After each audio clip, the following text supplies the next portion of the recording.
Your Cincinnati Bengals are now 2-3 after failing to look like a functional team for 56 of the 60 minutes against the Baltimore Ravens. Maybe I'm a little harsh there, right? Maybe I'm not. The point being is they dropped one. And then all three losses now. Last second field goals. The final play of the game is a field goal you're losing to. In all three games, you could say the defense played well for the most part. They've been great all year. In this episode, something I want to focus on is one of the key players of that defense. But it kind of feels weird now. Like it's going to be a different format for this week's show, because for the second half of the show, I'm going to focus on Sam Hubbard and what he's done this year. And he's playing probably having his best year, I would think, at this point. I got to watch film still on this game to see where he's at. But I want to jump on now and spend the first half of the show at least talking about a lot of the situations and issues that are plaguing this team, especially on offense. And how the Bengals keep slipping in these games. I mean, the Steelers game, looking back, Burrow was really bad. They had a lot of issues. They figured it out towards the end. They had a couple long drives to tie it up. Obviously, you lose because the long snapper can't hit it. Defense gives up one drive in overtime, and they kick a field goal to win. Cowboys game, defense gives up 2 touchdowns early. The scripted drives.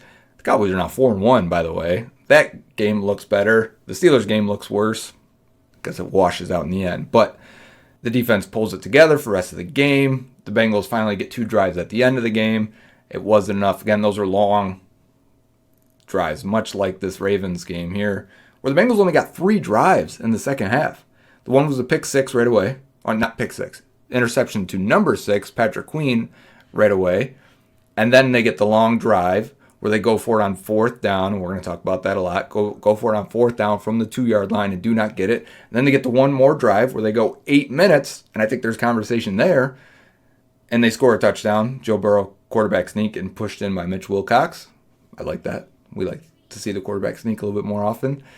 But you got 3 drives in the second half. That was it. You give the ball back to the Baltimore Ravens. They only need 40-something yards, really, to get in Justin Tucker's range. They get a little bit more than that, and he nails it down the middle as well as you could. Why is the offense still struggling? They didn't have T. Higgins again. We saw that have a huge impact. Whenever they haven't had T. Higgins out there, they just break down offensively. How do we get the ball to Jamar Chase? They're doubling him. They're tripling him. I mean, on the interception, there's 4 guys around Jamar Chase, basically a box around him. Burrow play actions from under center, which we did this a few weeks ago versus the Jets, right, when we reviewed that game. How often were they going under center versus shotgun? The tendencies to pass and run out of shotgun or from under center. Now they've slowly been creeping towards throwing the ball more and running it out of shotgun, basing everything out of shotgun. I'm a fan of that. I think that works. I think that's why the running game worked against Baltimore Ravens. You want to stay in a too high shell and you want to let Mixon run and pick up 5, 6, 7, 8 after it wasn't working in the first quarter and a half, right? They really looked good the rest of the way. Only a few drives, like we said. They only had a few in the second half, but the run's working.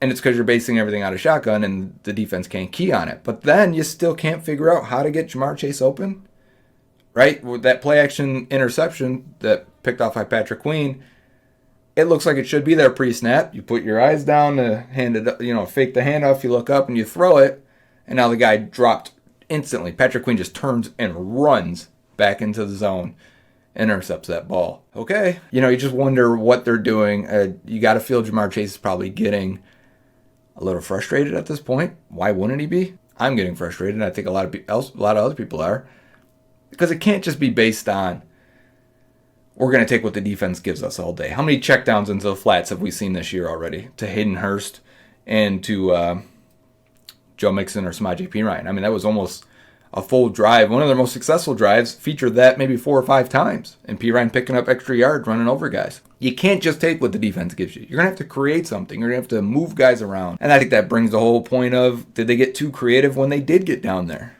right? You get down there and 1st and goal from the 2. The run game has been working. Why didn't they just run it? Well, again, I think the run game is working because they're going against 2 high safeties. So you only have potentially 6 guys in the box. You've got 5 blockers at least, plus Joe Mixon as a runner. you got to make one guy miss, basically. You're running a weak side there, or you're running away from that one guy. He's picking up 6 yards easy. You're not getting that at the goal line. You're not going to get 2 high safety. There's no such thing in the goal line. So I think they didn't feel confident just lining up and powering it, even though they just did it against the Dolphins, right? That was with an extra O-lineman on the field, and they powered through and scored there. Probably should have tried that once. Instead, and here's the part I have the biggest issue with, you take the ball out of Burrow's hands basically the entire time. So first down, you got a little quick pick route, right? Jamar Chase is going to hook up right at the goal line. Hayden Hurst is going to cut underneath him. If so much attention is just on Chase, as we've done that in this game, we've shown how defenses are just not, especially in the red zone, they're going to double, triple Chase. If it works correctly, Hayden Hurst wide open, it's not even a read for Burrow. He's just going to bink, bink, throw the ball. Second down, Philly special, right? It's the pitch to Tyler Boyd. Burrow's going to roll to the right. They're going to hit Burrow, and that would have been fun if it was open, if it worked. But again, you're taking the ball out of Burrow's hands. We just saw this.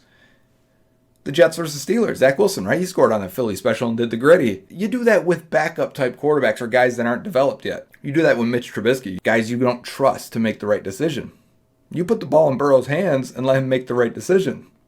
You let him scan the field. So now we got 2 plays now. He doesn't get to scan the field. Third down, now because Boyd gets sacked, right? He doesn't get rid of it. He could probably just thrown it away. Boyd loses whatever it was. It was 3rd and long from like the 15. They pick up a big chunk. Chase almost gets it in, get back to the 2, 4th down.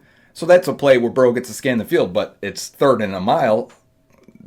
You know, I'm not like giving the coaching staff credit for letting Burrow scan the field on something like that. Now do you go for it? The score is 13-10. The Ravens have the lead. It's still the end of the 3rd quarter, so you've got a whole quarter to play. You tie it up and go 13-13 in a game where you're the underdog. It's prime time. It's a division rival. You haven't gotten inside their 15 the entire game. Remember that Hayden Hurst touchdown was actually 20 yards? I can't remember where they were now. Doesn't matter. They didn't get inside that 10-15. They're not in there. This is the only time they've been in there. You kind of have to strike while you're there. So you have all those things. You don't want to get into a Justin Tucker versus Evan McPherson field goal situation because then it's just going to be whoever has the ball last, and I don't like that. Like, you can't give Tucker even a 60-yarder because you got to feel like he's going to make it. So you don't want to get into a field goal game. You want to go for that touchdown. The likelihood that is in your favor that you'll convert, and if you do, then your chances of winning that game, because they had a 40, depending on what website you use or bots you may look at, if you look at this stuff, the analytics. They had about a 42% chance to win the game at that spot on 4th down. Had they kicked a field goal, it would have went up to about 46%. Now, again, I'm averaging like the 3 that I like to reference. And so you're still likely to lose the game here at that situation by kicking the field goal because it's a tie game. The goal isn't to tie the game. The home team still has the slight advantage, plus you're giving them the ball back. The Ravens go 95 yards. We know what the next drive for them looked like. Maybe momentum had a part to play in that and helping them get there, but we know they were able to put together a drive right away. You go for it, and you call a shovel pass to Stanley Morgan, who Stanley Morgan after the game said that was a new play for him because he hasn't practiced that. That would probably go to T. Higgins, I would assume, or Tyler Boyd, because they've run this before. We've seen them run it. We've seen them fail at running it too. It works for teams. Shovel pass can work. My issue is now that's 3 plays that you actually get to call from the 2, and you're not letting Burrow scan the field on any of them. You're not giving him a run-pass option on any of them. You're not giving him the option to sit back and say, oh, they double chase. Let me roll out and find the next guy. I mean, look at all the touchdowns this year where that's what he's had to do basically from the inside the 5. Think of the Cowboys game where he drops back, guys on up, rolls all the way to the right and hits T. Higgins. You're just not going to give him that option? Zach Taylor, you're going to out-coach John Harbaugh. I'd like to see that. You're that confident that what you saw on film is going to work. It didn't. I'm not trying to be like hindsighty here, but you're going to get as far as you're going to get because Burrow. And you're going to get that far because he's going to scan the field and he's going to make the correct decision or he's going to make a play. But if you take the ball out of his hands, he can't do that. These are plays you call with Mitch Trubisky. These are plays you call with Zach Wilson. No disrespect to those guys, but it's true. These are what you call when you have Baker Mayfield. It's not what you call when you have Joe Burrow. You got to let him get one play where he can make something happen. One, at least. And one should probably be a run. Like if a next 4-down situation within the 5, if there's not one run and one play where Burrow gets to be a quarterback, an NFL quarterback, then what are we doing?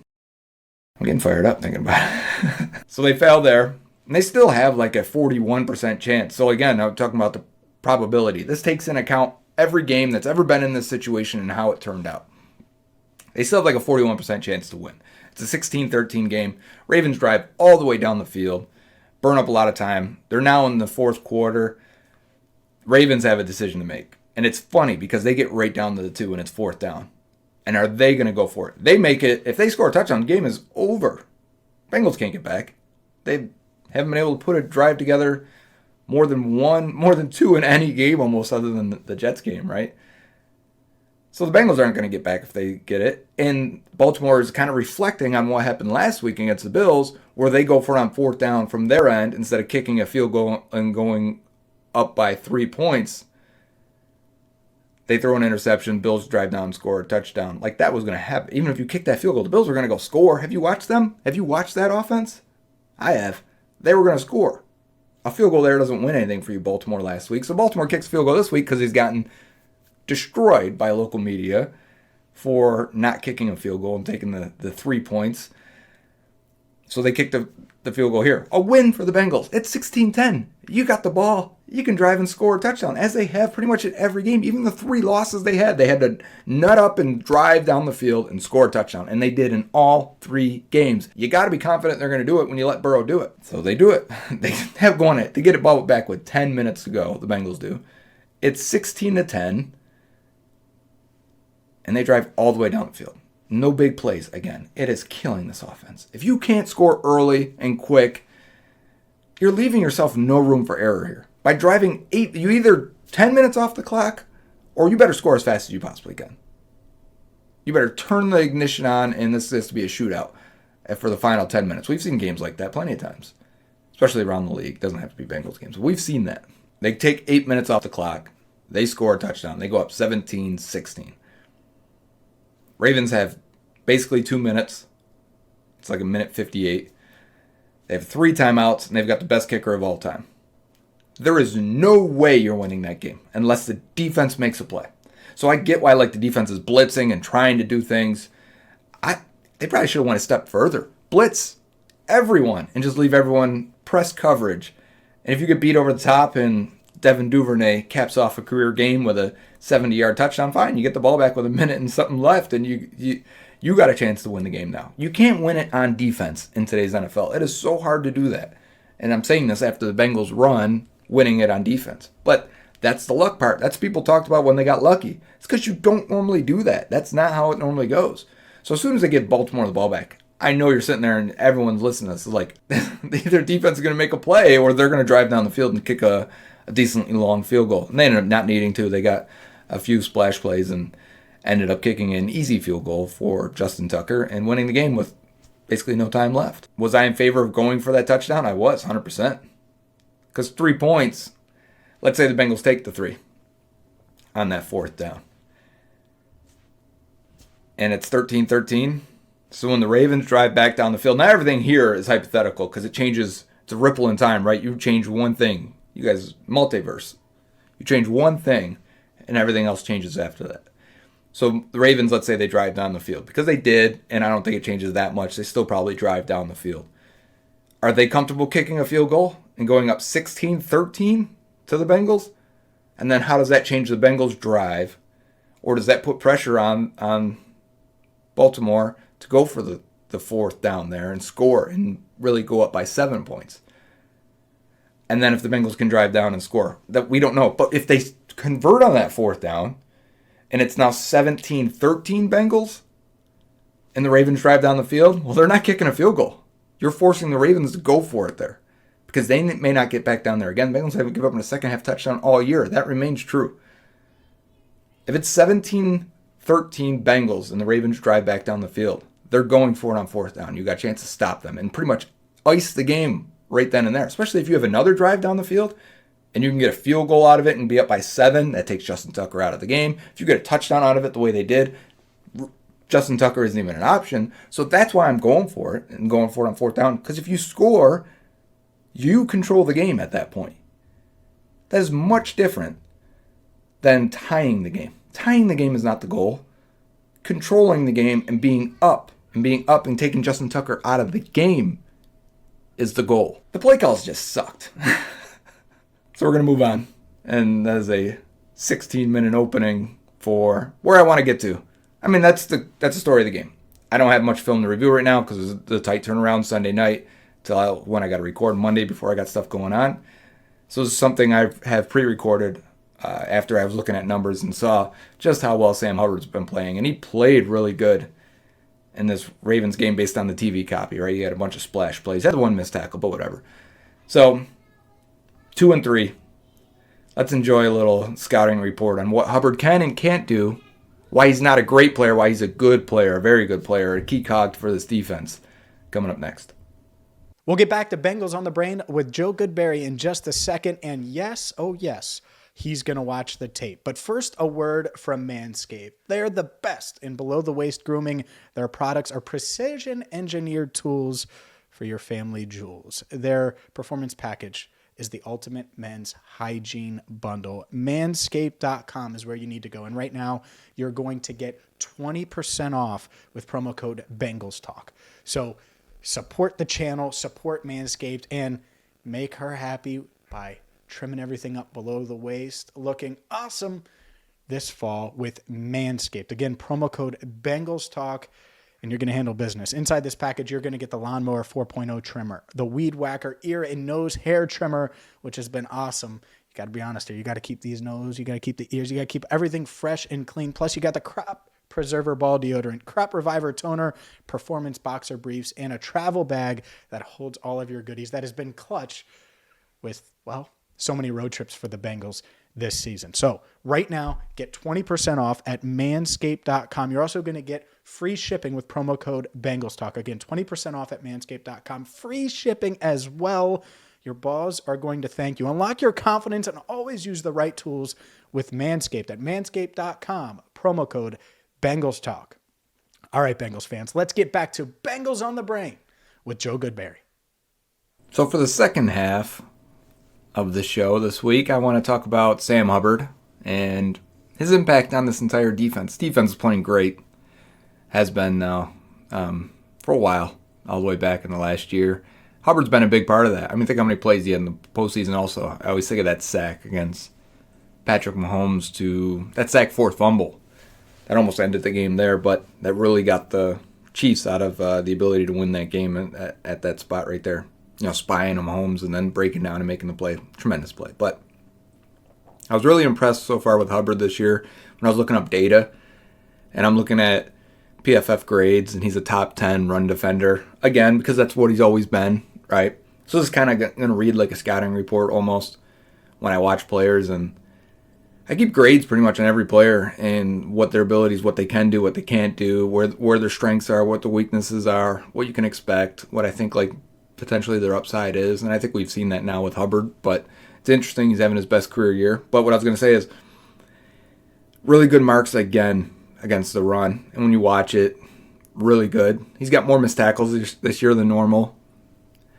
Kind of is what it is. You know, when everyone else is flowing to the ball, you can kind of afford to leave your feet a few times and go for it. But against the run, we'll start with that with this first video here. Hubbard's just so good, so smart, so intelligent, great vision, great ball carrier vision. That is part of playing defensive line. If anyone's ever played it before and you're listening, when you're engaging and stacking and you're trying to see through the guy, you're almost like not even looking at your opponent's face that's blocking you, right? You're looking behind him. You're phasing him out and just like looking. You're watching the ball action from the quarterback to the running backs. We're going to see in this clip some reverses and things like that, play action, misdirection, bringing another blocker over. So like sometimes you're keying and focusing on the backfield, right, as you got the guy locked up. So, and then you see a puller coming, and you're like, yeah, it's coming my way, and this guy's gonna clear me if I'm not paying attention. Hubbard just does such a good job with that, and I think he sees the entirety of the field, or at least what his focus is. Very strong. He's got enough moves, enough athleticism to be a to be a pain in the neck in the run game, and that's what he is. And I think it really helps how the Bengals like to do things, with Hendrickson being almost the exact opposite kind of guy on the other side in terms of strengths and weaknesses. The run game. Here we go. We're going to watch that one first. At left end, number 94 is Sam Hubbard. We're going to watch him against the run here, and he's going to get a tackle for a loss. This is against the Dallas Cowboys. You'll see as the tight end tries to square up. Hubbard's going to take a step outside first. He's going to swim move over the tight end as the tight end goes and lunges for him. But then there's a pulling guard here. That's Zach Martin, probably a future Hall of Famer. He's got to get in front of him, dip under, and then make the tackle for a loss. He does well right there. Now the tight end is on the other side. Hubbard's going to jump inside gap this time across the face of the right tackle. And he can do that because he's going to have Jermaine Pratt screaming around the outside edge. So he's got outside contain. And Hubbard's going to do his thing and jump inside, beat two guys basically, and make another tackle for a loss. He's really good at doing that. Really just looking like he's going to play one gap and then jumping to another right at the snap or right after the snap. Times it very, very well. Makes it hard for offensive linemen. Tight end on his side this time, he's in a 2-point stance. And as he's unblocked, he quickly sees what they're doing. They're sifting or they're pulling over this guard. And look how low he goes and just takes that guy's leg out and just blows up that play. I mean, sacrificing your body against a guy that's much bigger is not something everyone does. Jets game, C.J. Uzomah, Tyler Conklin, both are going to come and block him. Conklin coming from the other side. Look at his eyes. You see how his eyes are in the backfield still, eyes on the running back the whole way. When you take on two guys like that, now you've got three defenders and one wide receiver to block them. There's nowhere for the running back to go for the Jets. This is when you don't make a play yourself, but you make a play for the defense. Again, now they're going to bring two guys, and they get Hubbard this time. But it doesn't matter because what it does, two guys on him, leaves one guy free, and that's Von Bell to make a tackle for a loss. So 2 plays in a row there where he's really not the one to make the tackle. But when you want to... So this play is just funny because you're going to walk in a wide receiver, I believe that's Corey Davis, 84, and Hubbard's just going to be able to throw him off 2 yards off him, right, from where he started engaging, and then making a nice diving tackle. I mean, that's just A-plus stuff. Easy one, though, against wide receiver. This one's a little bit harder. You're bringing that fullback across to hit you, and he does a good job staying low, staying between, blowing it up so you don't have that lane to run up between. And I think this is his best play of the year, actually. This was on the Thursday night game, especially his best play against the run. And just keeping your eyes, because there's so much going on, so much misdirection. You got a tight end coming across, you fake it to the running back, you're going to hand it back to Tyreek Hill, and this whole time his eyes are on him. He's disengaging, he's keeping guys at bay. Again, taking on 2 blockers, and as Tyreek Hill tries to cut it up, look at the full Superman dive by Hubbard. Very nice. Sam Hubbard against the run, just a beast, right? And that's what he does. He's strong, he disengages well, but it's a pass rusher. So what limits Hubbard? If he's an A run defender, right, one of the best in the leagues as an edge, because there's so many guys that are really just strictly they can rush the passer and they're going to make their $40 million off that. The run defenders, what is their place in today's NFL, especially in the AFC North? The Browns are going to run the ball. Steelers are going to run the ball now. Ravens, they're running the option out there with Lamar Jackson a lot of times. You got to be able to have a guy like Sam Hubbard that can make it harder on them when they want to go that way. As a pass rusher, I go back to his draft profile. Athleticism everywhere but speed. And typically you don't find guys that are going to be 10 sack a year type of guys plus that don't have speed. And when you look at Hubbard, I think that bears out so far. I would say he's a really good run defender. He's an okay pass rusher. And he's having his best pass rushing year. Like, do we elevate that a little bit? Pass rush win rate of 17%. You'll take that. Like, that's Trey Hendrickson territory right now. True pass rush rate, if you're winning at 28 to 30%, that's Trey Hendrickson rate. And Sam Hubbard's doing that right now. But how can you have such a high pass rush win rate and not get home, right? Not get to the quarterback. So you're beating the guy. You're beating the blocker in front of you, but you're not converting that into sacks. You may be converting it into pressures, but you're not able to finish. And I think some of that is the athleticism. When you watch the elite pass rushers in this league, I just had a spirit go by me. Anyone see that? It was real. It's October.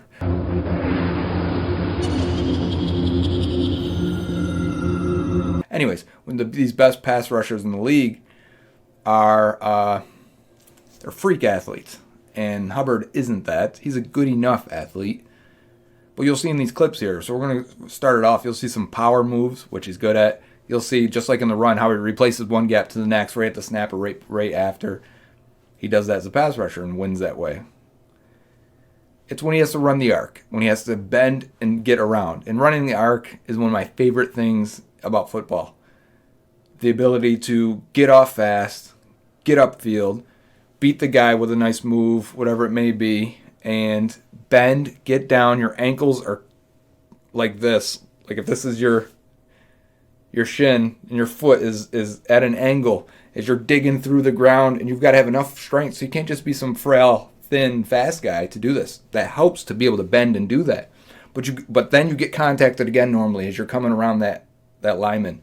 And you've got to sink your hips and be powerful while being athletic and come through, cut that edge completely and come get the quarterback, almost like a hook to get the quarterback. And I think that's where Hubbard struggles. But let's look at it. Don't just take my word for it. Here are some examples. Sam Hubbard, pass rushing. We're going to see him here in a 2-point stance. This is one of the rushes to end the game on Thursday night. And he gives him a little stutter step. Bull rushes right through Greg Little there at right tackle. And as you see, the tight end's going to chip if Hubbard goes outside. I think he sees us, sets up the weight shift of the right tackle by giving that little stutter step. And you can see hands, face placed right into his chest. That's how they teach it. And just mauls the guy, blows him right over. This is his best pass rush of the year, so I wanted to start with that and show Sam Hubbard's power. Staying with what Hubbard does well, we got an inside move here for a win. And if you wonder how his pass rush win rate can be so high, these are wins without getting sacks, right? So why does this pass rush work? He's going to show a rush to the outside to run the arc, and when the weight shifts of the right tackle here, so the weight's on the left foot as he's going to his next kick step, his weight is shifting to the right. You see it all planted on that foot. He times it perfectly, and Hubbard wins inside. So it's really more than just, giving a fake to the outside and going back in. It's when the footwork coincides with the tackle's footwork. And we got Hubbard running the arc here. And I wanted to show this one because we're leading into what he doesn't do very well. The orange line here is how you want to get around the arc, get to the apex, and then break inside and almost upfield as the quarterback stepping up into the pocket. And here's the apex right here. You want to disengage, win cleanly, cut around. You got to be able to balance. You've got to be able to hold yourself up with your feet and really have the power to get inside too. It's a very athletic rush. And this isn't a great example of why it didn't turn into a sack because Hendrickson gets the quarterback to flush. But this is, I think, against the Jets. And he's got a push-pull move here. He's got to get around this apex here, around the arc, keep his feet, keep his balance, not get pushed 3 yards wide. Now the ball's coming out anyway, so it doesn't really matter. But on this next one here, you get a play action. He defends the run, and then Uzama comes over. Just gives him a nice shove. And then can Hubbard break down and come back inside? Can he stay balanced? Can he continue to build momentum and speed around the edge? He can't there. Next rush is the same thing. We're going to get an outside run the arc. You want to win with your hands. Then you've got to be able to lean in and run around it like it's a racetrack. And so he disengages here. Now you got to cut inside and cut up field and not get pushed around just enough to run into the other pass rusher and actually run into and engage with the left tackle there. So that's just not what Hubbard does well. He does a lot of other things well. His versatility, his intelligence, his awareness is one of his great traits. And you see here, he sees the screen pass. Part of a pass rusher, right, is not just running upfield. It's recognizing what they're doing to you. And you got an end tackle stunt here. And as B.J. Hill takes the outside guys, you're going to cut across the face of the guards. You can pick to go inside the next gap. But I think he sees here how the center overcorrected and did a good job. And he just runs the quarterback down from the next 2 gaps over, actually. So good play by Hubbard. So, maybe limited a bit as a pass rusher. But the part that I didn't get to talk about in that video that I think is part of the design is that if Sam Hubbard is your power guy on the one side and they're letting Trey Hendrickson run the arc, that works. That combo works. You're pushing the pocket this way and Hendrickson's coming around. If that quarterback wants to step back, That's the forced fumbles we see from Hendrickson. If the quarterback wants to bail, I think Hubbard's good enough and smart enough to take that angle and force the guy from running too far out. And I think he's athletic enough to control that guy and contain that guy. You really want to see that interior rush. If they can start to collapse it a little bit more, like if you had a prime Geno Atkins, this pass rush would be sick. But if you could collapse that pocket while Hubbard's pushing in and Hendrickson's looping around, they'd probably create so many sacks for Hendrickson too. I think that it really helps Hendrickson. He's a tremendous player, obviously. We've featured him. But yeah, I think sometimes Hubbard's just doing his job and helps create for the other guy too. But then when he has to run the arc, when it is his turn to run the arc because they want to switch it up, there was a hit that, and I think I posted on Twitter, maybe I didn't, that Hendrickson had against the Jets where he just gives a stutter inside and then the left tackle, this is the third string guy by that time, completely goes with it and Hendrickson gets a free run. So his angle from like wide 9, so he's way out there, and he just runs straight at the quarterback with that little stutter. And at that time, Hubbard's running the arc, and I'm like, okay, so they do switch it once in a while and let them do what they got to do, but Hendrickson killed his guy. Not the point. Hubbard, good player. Having a very good start to the year, I would say. Let's see if he picks it up, or not picks it up, keeps it up and goes. I mean, this could be his first year of finishing as a top 3 or 4 defender on this defense. I think PFF has him about 5th right now. We'll see how it comes out after this Ravens game. That'd be nice. That's a nice pickup for what I felt like this defense would lack for having that number 2 pass rusher and number 2 impact player on that defensive line without DJ Reader being out there. Big part, right? So if you guys like the player features where we look and review some of it, I kind of had to do it this week based on my schedule in the late game. But we can do more of that. These are things I do on my own that I don't always publish or show. Guys that have worked with me have seen the numbers I keep on these guys and the evaluations I keep on all these players. But this is me updating my Sam Hubbard report and what I feel and what I think of him, and I think he's a very good player at this point. I want to make that clear because there are people that take things way out of context. I'm rambling now. Bengals on the Brain, Joe Goodberry, part of the Cincinnati Bengals Talk YouTube network, where we've got you covered for everything Bengals. I will do film review of this Ravens game, but it's probably going to be on Twitter, and because James won't give me a second show, guys. So follow me on Twitter at Joe Goodberry, just the way it sounds. Look for the clips there and the ranting and the craziness that comes along with it. All right, guys, take care. We'll see you next week.